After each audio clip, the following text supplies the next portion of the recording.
Hello and welcome back to Lena's Gardening Journal. Today I want to be sharing information on a plant that is both gorgeous and functional and that everyone should have in their garden. I am talking about the Japanese dappled willows, or also known as Salix Hakuro Nishiki. I am sitting underneath one right now and there's another one right behind me. These two are in a tree form. I also have another two that are in a shrub form. Let me show you how I've used them in my garden. As I mentioned in my last video that I live in a cookie cutter home where my yard is connected to others, this angle here used to be my least favorite view to enjoy because it wasn't very private, with some windows and doors looking into the yard as you can see here. When I first decided that I was going to turn my backyard into a garden, this was one of the first areas that I worked on. And since privacy was my number one concern at the time, I set out on a mission looking for trees or shrubs that would fit the criteria. Some of my criteria were: 1, I wanted something ornamental and beautiful that would grow no taller than 8 to 10 feet and no wider than 6 to 8 feet. Because these trees were going to be placed about 3 feet away from the fence, I didn't want long branches encroaching too far into my neighbor's yard.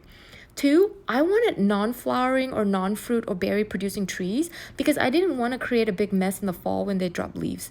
3, I wanted trees or shrubs that take well to pruning and shearing because I have a narrow bed and I knew that I would have to control their size. 4, I wanted something with 4 seasons of interest. 5, I wanted trees or shrubs that would act as good companion plants in a garden bed next to other smaller plants. When I first laid eyes on the Japanese Dappled Willow Hakuro Nishiki, I fell in love head over heels because of its striking beauty, but I wasn't sure if it would meet all of my criteria. I did some study on it, and it sounded like it would, so I tried. Now, after almost 3 growing seasons, I can honestly say that this beauty is everything that I ever hoped for and more. In my last video, I also mentioned that even though these two trees are of the same variety, they look slightly different in their form. The one on the left looks a little bit rounder and quite a bit fuller compared to the one on the right. And if your guess was that one of them is a twisted trunk, you are correct. Let's take a closer look at what a twisted trunk tree looks like after about 3 years in the ground. The trunks that started out as 2 have become 1. But if you look real close, you can still see the spiral pattern on the bark where there used to be 2 intertwined trunks. In case you were wondering what this tree looked like when I first bought it, I'd be happy to show you. Here it is. It came tied up to a little bamboo support because it struggled to stand on its own. What I'm about to tell you is quite important. After a couple of months, no longer than 6 to 8 months, you need to untie and remove the bamboo support, because if you don't, you'll inhibit the trunk's growth and severely damage the tree.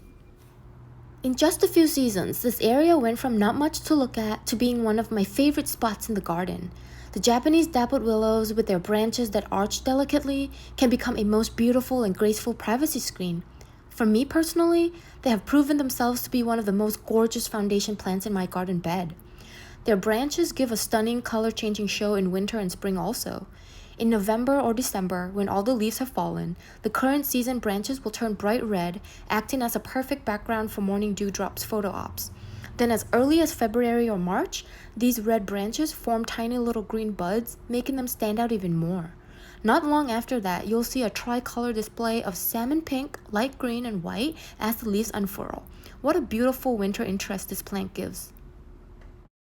Another thing I love so much about my Japanese dappled willows is how their long and graceful branches sway and dance when the wind blows. It really brings the whole garden to life. I've always loved plants that add movement to the garden, but I think the willows really take that effect to the next level with their variegated foliage. Now, a word of advice on this plant. When I decided that I would take a couple of these home, the people at the nursery said to water them often if it ever gets too hot and dry, because this plant loves moisture. And it's been true. I live in Washington State, and you know how much it rains here, so this plant is actually perfect for my situation. But if you're looking for drought-tolerant trees, these are not the best choice. And because they love moisture, their roots have been known to be invasive, spreading out to seek water. So I would advise against planting these near your septic system or plumbing lines or something like that. Although I must note that this is definitely a much smaller variety compared to a regular willow tree, so I don't think their root system will be too terrible. I haven't had any trouble with them so far. For best foliage display, give it a sunny spot. My 2 trees get up to 8 hours of sun, while the shrubs get about 5 to 6 hours. Fertilize them only once or twice in spring. Never too much, because over-fertilizing will always do more harm than good. For the most beautiful form, well, I guess this is subjective, but I prefer pruning or thinning rather than shearing because that way I get a more natural form while still maintaining a manageable size. So far, I've never had any disease problems or much trouble from my willows at all. They've always been a healthy and beautiful plant and have brought me so much joy.